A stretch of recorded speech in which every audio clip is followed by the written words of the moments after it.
Plot twist nih. Ternyata terkuak. Terkuak sudah. Plot twist. Nah, ini adalah satu peringatan ya, atau satu pemberitahuan untuk kita nih dan orang-orang tua di sana, kalau anaknya emang belum ada pasangannya, ya jangan dipokso.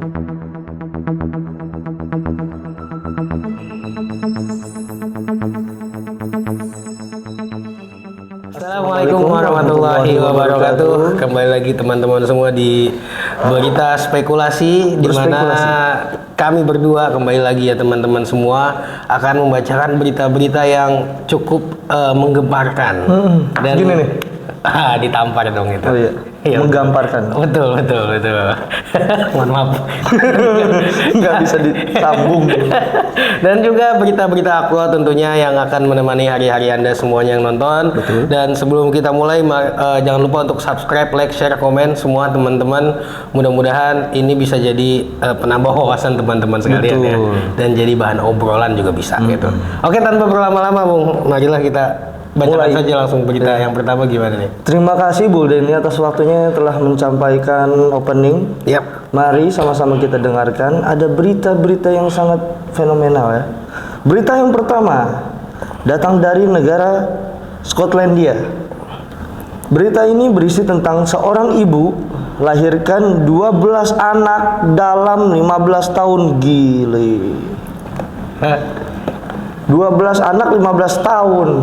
Berarti luar biasa kan? Free-nya cuma 3 tahun. Subur. Ya kasihan. Iya. Anak kan rezeki. Iya betul emang. Berkah. Betul ya. Emang di situ ada konsep banyak anak banyak rezeki. Cuman ya rezeki memang betul buat nanti tua. Cuman masa muda dirampas gitu. Oke, jadi ada seorang ibu asal Skotlandia berusia 44 tahun namun sudah melahirkan 12 anak. Dan uniknya dia mengalami kehamilan hampir setiap tahun selama 15 tahun dan semuanya hampir tanpa jeda. Canggih kan? Canggih nih. Digempur terus. Iya. Gue sampai gak bisa ngomong. 44 tahun. Berarti pahalanya banyak. Betul. Karena kan melahirkan banyak anak kan. Iya, ada tuh lagu yang mana? Dia kata ibu mengandung gimana? Yang mana ya? Dan melahirkan, mengandung lagi, melahirkan. Gue nggak tahu. Gue taunya adikku melanggar hukum. Waduh. Nggak tahu kalau itu. Ini ya, request lagu. Oh iya, kita lagi disetel. Boleh nanti ya. Nah, dia berbagi perjalanan kehamilannya yang tidak biasa bersama sang suami. Dia menjadi orang tua dari salah satu keluarga terbesar di negaranya. Pasangan tersebut adalah orang tua dari anak-anaknya nih. Pertama usia 17, terus usia 16, 13, 11, 9, 5, 4 dan juga sepasang kembar baru 14 bulan dan terus juga 8 bulan. Nah, ini jadi banyak banget ya variasi anaknya. umur. Iya, anaknya itu tadi gue dengar tuh 9 ke 11, berarti ada 01 tahun. Iya, tuh. ada. Jadi emang ada jeda karena tadi ada kembar juga. Ada kembar. Iya, dibalas tuh pokoknya wah 2 kali. Kenapa bunyi kayak buang air? Iya kagak maksudnya. Iya, karena ada jeda setahun jadi bapak balas dendam. Kagak nih pokoknya udah sikat. Nah, jadi pertama kali hamil wanita tersebut itu pada tahun 2004. Oke. Nah, terus diikuti kehamilan berikutnya pada tahun 2006 dan antara 2007-2008 keluarga itu menyambut anak kembar mereka. Nah, tahun berikutnya di 2010 berjalan tanpa hamil, namun jeda itu berakhir ketika 2011 ia mengumumkan sedang hamil kembali. Waduh. Keren ini. Luar biasa. Ini berarti artinya apa ya namanya? Jihad. Iya, bisa dibilang sih sebetulnya. Jadi setiap tahun ini berhadapan dengan kematian. Iya, kayak ada hari tanpa hamil. Pokoknya seperti itu. Pokoknya perut harus gendut. Iya. Sama kayak nenek gua, anaknya kan 11 ya. Iya. Nenek gua itu sama tuh, jedanya 1 tahun setengah. Dari umur berapa? Apanya? Ya, Dari kan? umur berapa? Apanya? Nikahnya.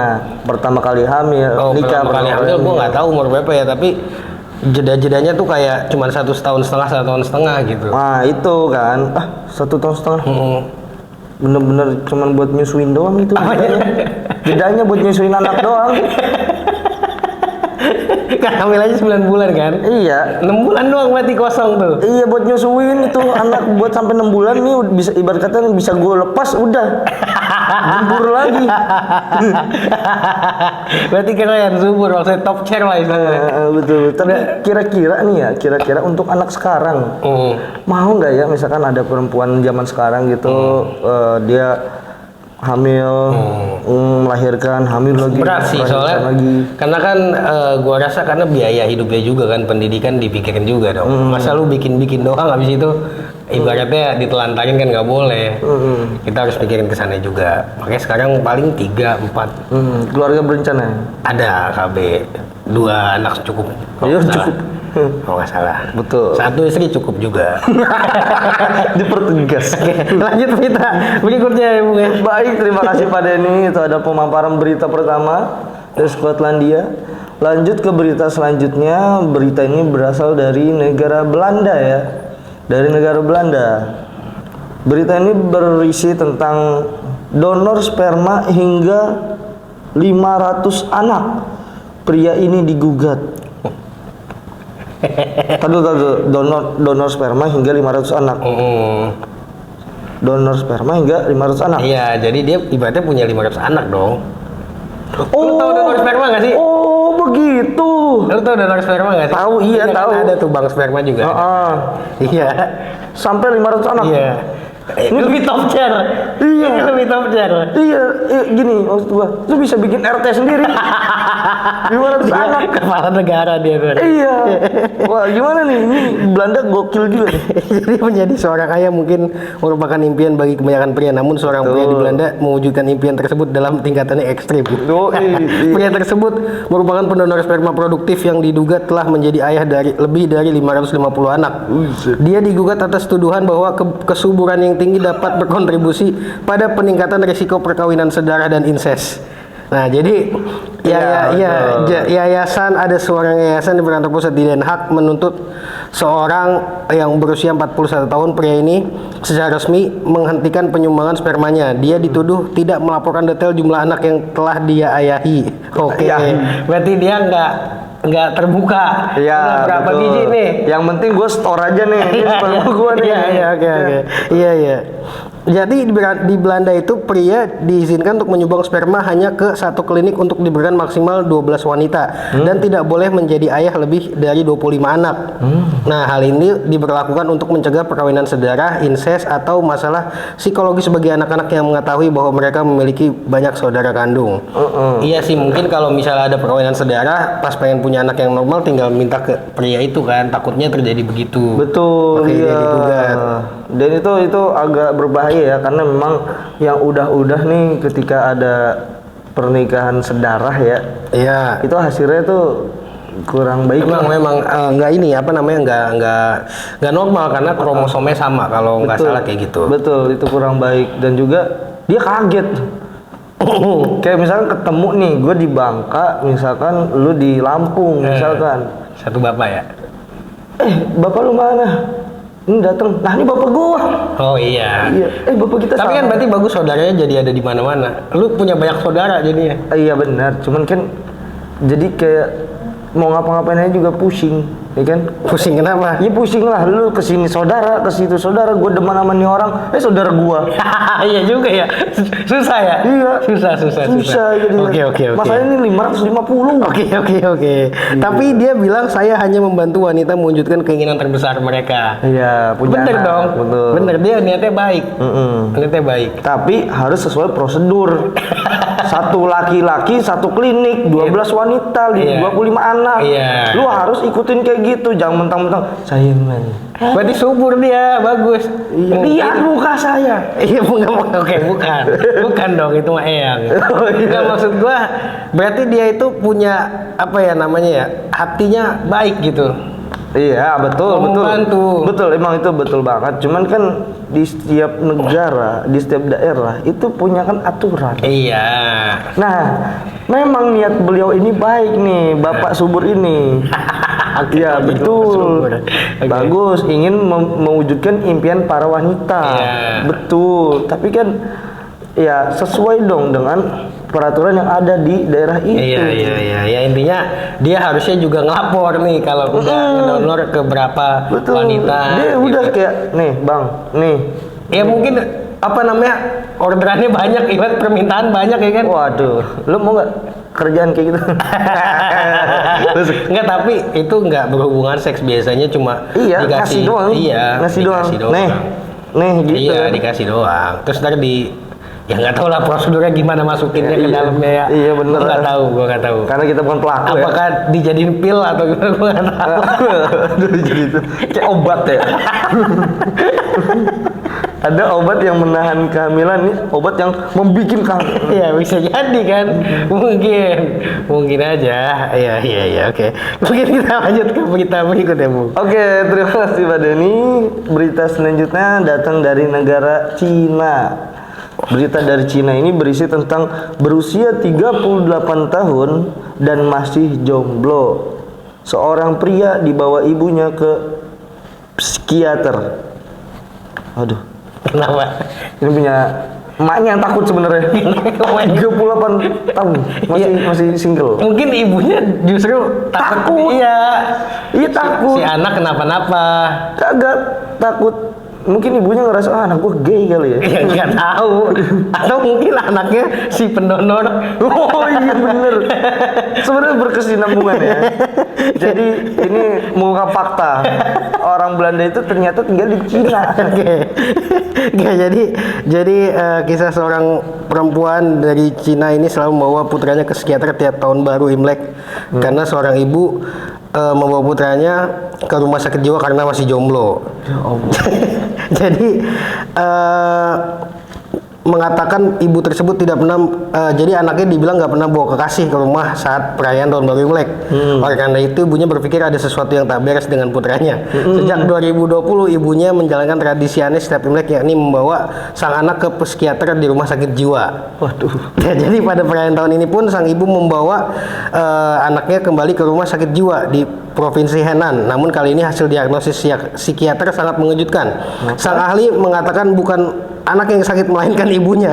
Wah. Jadi psikiater ini menjelaskan bahwasanya sang pria tidak sakit, namun ibunya memiliki masalah kejiwaan karena memaksa putranya untuk menikah. Waduh, bener luar biasa. Plot twist nih. Ternyata terkuak Plot twist. Nah, ini adalah satu peringatan ya, atau satu pemberitahuan untuk kita nih dan orang-orang tua di sana, kalau anaknya emang belum ada pasangannya, ya jangan dipaksa. Iya, betul. Jangan dipaksa karena Anda. Tapi mungkin nama orang tua pengen punya cucu ya kan? Ya emang betul ya, emang. Iya, betul. Ada aja kayak gitu. Betul, emang punya cucu, cuman ya jangan kayak begitulah, itu parah banget tuh sampai dibawa ke rumah sakit juga untuk di psikiaterin, di tes psikolognya. Terus harusnya dimandiin kembang. Enggak, maksudnya ya diajak bicara aja baik-baik. Ya dikenalin gitu, sama temen anaknya mungkin, anak temennya. Ya emang kalau misalkan nih anak lo mau nikah, ya misalkan contoh nih anak lo ini apa ya? Misalkan kayak nggak bisa deket sama perempuan, nggak bisa deket, maksudnya dia agak malu-malu gitu apa segala Berarti macam. cari yang satu RT misalnya. Enggak, dalam artinya orang tuanya harusnya nih kasih dong media, dalam arti medianya itu ya lu cariin gitu. Iya. Dicariin supaya anak ini bisa ngerasa enak, karena mungkin ya PD-nya kurang. Iya, bisa jadi sih, atau malu-malu. Malu-malu. Kan percaya diri kan perlu juga ya kan. Betul. Itu BTW, tapi kalau lu nih jomblo kan ya.